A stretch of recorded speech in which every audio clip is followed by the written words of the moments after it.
नमस्कार मित्रों, स्वागत है आपका ज्ञान गंगा आयुर्वेद क्लासेस में। आज हम लोग मल्टीपल चॉइस क्वेश्चन के सीरीज में स्नायु शरीर में संभवतः जो क्वेश्चन बन सकते हैं आज उसके बारे में बात करेंगे। तो आइए देखते हैं एक एक करके। जो यहाँ पर हम लोगों ने 10 या 11 प्रश्नों की बात की है स्नायु शरीर के अंतर्गत। तो स्नायु शरीर हम लोग बात करेंगे। पहला प्रश्न है आपके सामने कि सिंडेस्मोलॉजी इज़ द स्टडी ऑफ। तो सिंडेस्मोलॉजी का मीनिंग क्या होता है?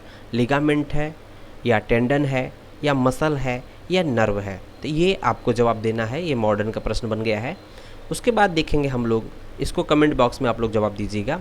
दूसरा नंबर पे प्रश्न है स्नायु की उत्पत्ति होती है। वेरी वेरी इंपॉर्टेंट क्वेश्चन है, स्नायु की उत्पत्ति होती है। तो हम लोगों ने जब गर्भ के प्रकरण में अंग प्रत्यंग की उत्पत्ति की बात की थी तो उसके घटकों की बात की थी। तो यहाँ पर विभिन्न जो उत्पत्ति थी, घटक थे, उसके बारे में बात किया। तो यहाँ देखेंगे पहला ऑप्शन है मेद के स्नेह का मृदुपाक, अर्थात मेद के स्नेह से उत्पन्न होता है मृदुपाक से। ये पहला ऑप्शन हो गया। दूसरा ऑप्शन है मेद के स्नेह का खर पाक से। तीसरा ऑप्शन है रक्त के फेन से। चौथा ऑप्शन है रक्त के मल से। तो यहाँ देख रहे होंगे कि मेद के स्नेह का मृदु पाक से जो होता है वो होता है सिरा। तो याद रखिएगा कि हम लोग का जो आंसर होगा मेद के स्नेह का खर पाक है। खर पाक मतलब खर का मतलब होता है कि कठिन, तो स्नायु कठिन होती है, कॉर्ड लाइक स्ट्रक्चर्स होती है, इसलिए इसको हम लोग खर पाक के थ्रू मानेंगे। लेकिन मेद के स्नेह का मृदु पाक के थ्रू सिरा की उत्पत्ति होती है। खर पाक से क्या होता है? स्नायु की उत्पत्ति होती है। तो हम लोग का ऑप्शन होगा बी सेकंड। और रक्त के फेन से फुफ्फुस की उत्पत्ति होगी और रक्त के मल से उंडुक की उत्पत्ति होगी। तो ये इंपॉर्टेंट है, एक एक करके हम लोग एक्सप्लेन करते चलेंगे। उसके बाद देखेंगे स्नायु का प्रकार होता है। तो स्नायु कितने प्रकार के होते हैं जैसा कि हम लोग जानते हैं। तो आपके ऑप्शन है 2, 3, 4 और 5। तो यहाँ पर देखेंगे स्नायु के प्रकार जो होते हैं 2 नहीं होते हैं, 3 नहीं होते हैं, 5 नहीं होते हैं। यह ऑप्शन होगा सी अर्थात थर्ड, अर्थात 4 प्रकार के स्नायु होते हैं। तो वेरी वेरी इंपॉर्टेंट क्वेश्चन है कि स्नायु के प्रकार होते हैं 4। तो आइए देखते हैं स्नायु के प्रकार। प्रश्न नेक्स्ट प्रश्न क्या है कि स्नायु का प्रकार है सिवाय अर्थात एक्सेप्ट, मतलब सभी स्नायु के प्रकार है, एक नहीं, एक को छोड़कर। तो यहाँ पर जब भी इस तरह के प्रश्न बने स्नायु का प्रकार है एक्सेप्ट या सिवाय, तो इसका मतलब सभी स्नायु के प्रकार होंगे, उसमें एक को छोड़कर। तो उसी को जो नहीं होता है उसको हम लोग को चूज करना पड़ता है। तो देखेंगे यहाँ पर प्रतानवती ये है, वृत्त ये है, सुशिर ये भी है, उलूखल। तो उलूखल क्या है? एक तरह से संधि का प्रकार है। तो ये हम लोग का सही जवाब होगा डी, ऑप्शन डी उलूखल।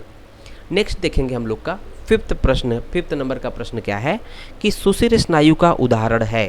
सुशिर स्नायु का उदाहरण है। तो यहाँ पर देखेंगे स्नायु के 4 प्रकार की बात की गई थी, उसमें प्रतानवती, वृत्त, सुशिर और पृथुल हम लोगों ने स्नायु की बात किया था। तो यहाँ पर सुशिर स्नायु, सुशिर का मतलब होता है वो कैविटी या वो स्थान जहाँ पर स्पेस पाए जाते हैं, अर्थात कैविटी पाई जाती है। तो देखेंगे कंडरा में नहीं, शाखा संधि में, पार्श्व पृष्ठ में, आमाशय पक्वाशय में। तो यहाँ पर हम लोग को देखना है कि सुशिर का मतलब कि जहाँ आकाश महाभूत की प्रधानता हो। तो यहाँ पर देखेंगे कंडरा में आकाश महाभूत की प्रधानता नहीं, शाखा संधि में नहीं, पार्श्व पृष्ठ में नहीं, आमाशय पक्वाशय। तो आमाशय पक्वाशय में आपका कहीं ना कहीं कैविटी है, स्पेस है, दैट इज कॉल्ड सुशिर स्नायु का उदाहरण है एक तरह से आमाशय पक्वाशय।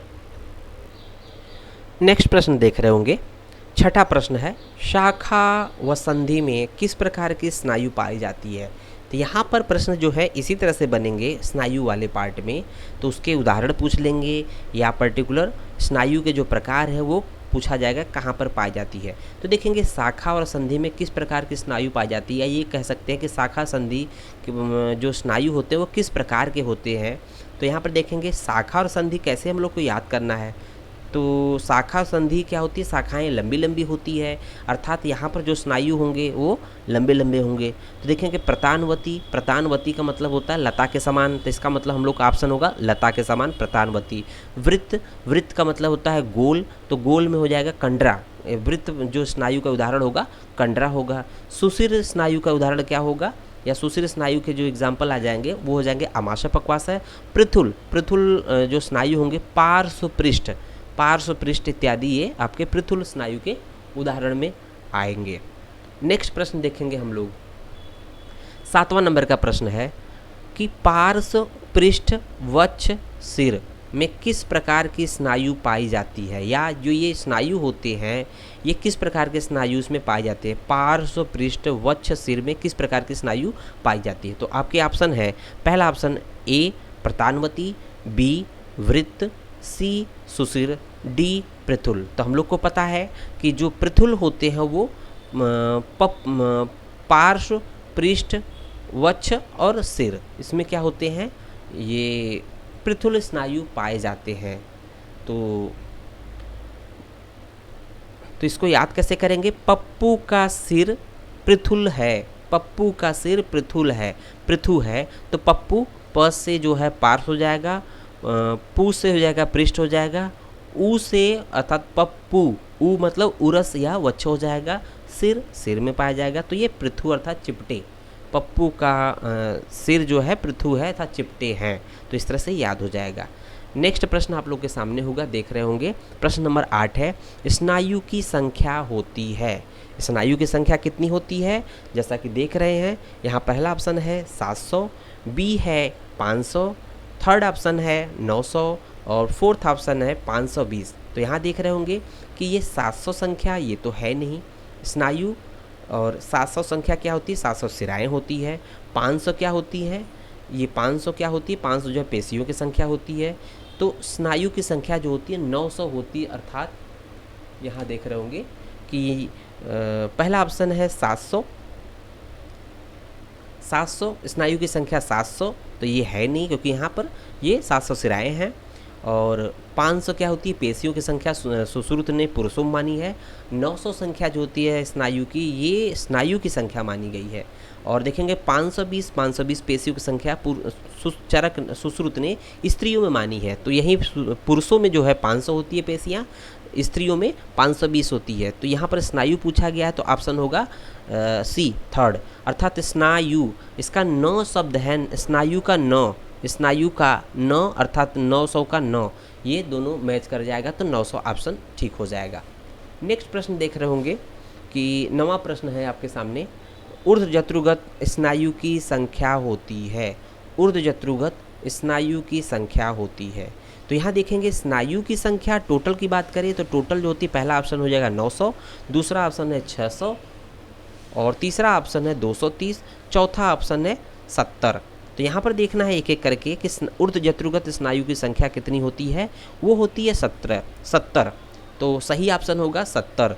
लेकिन और भी चीज़ें क्या है, तो यहाँ 900 क्या है, कुल स्नायु की संख्या 900 है, जिसमें देखेंगे शाखाओं में प्रत्येक शाखा में 150 होती है। तो कुल शाखाओं में 150 गुणे 4 शाखाएं होती हैं। तो 150 गुणे 4 = 600 कुल शाखाओं में हो जाएगा। 230 जो क्या है मध्य शरीर में है, और ऊर्ध्वजत्रुगत क्या है 70 है। तो इस तरह से हम लोग का ये पूरा स्नायु वाला संख्या आ गया, आपको याद रखना है इस तरह से। यहाँ पर देखेंगे नेक्स्ट प्रश्न क्या है, भार सहा नरा किसे कहा जाता है। तो जैसा कि हम लोग स्नायु का रेफरेंस देख रहे हैं तो इसलिए यहाँ स्नायु ही ऑप्शन होगा, लेकिन जब आपके प्रश्न में आएगा तो ये वेरी इंपॉर्टेंट है, भार सहा नरा, अर्थात मनुष्य के भार को सहने में कौन सा सहायक होता है, तो ये स्नायु को बोला गया है। तो यहाँ ऑप्शन देखेंगे, पहला ऑप्शन है पेशी, तो मांसपेशी, दिमाग में डाउट होगा कि पेशियाँ शरीर का भार सहन करती हैं, धमनी, और तीसरा ऑप्शन है अस्थि। तो अस्थि भी आपको कंफ्यूज करेगा कि अस्थियों के द्वारा जो मानव कंकाल बना होता है उसके थ्रू भार का सहन होता है। और चौथा ऑप्शन स्नायु है, जो आपकी बेस्ट ऑप्शन है, स्नायु भार का सहन करती है। तो यहाँ बोला गया है कि जिस प्रकार से लकड़ी के द्वारा बनाई गई नाव, लकड़ी के को जोड़कर उसको कील के द्वारा लगाकर जो नाव अगाढ़ जल में भी भारी से भारी वजन को सहन करने में समर्थ होती है, उसी तरह से मांसपेशियों और कंकाल से बना जो शरीर होता है वो स्नायुओं के द्वारा जो निबद्ध होकर भार को सहन करता है। तो यहाँ पर उस तरह से उपमा दी गई है, भार सहा नरा। तो ऑप्शन होगा स्नायु, ठीक है। उसके बाद देखेंगे मध्य शरीर में स्नायु की संख्या होती है, सामने एक आंसर होगा। पहला ऑप्शन है 900, दूसरा ऑप्शन है 600, तीसरा ऑप्शन है 230, चौथा ऑप्शन है 70।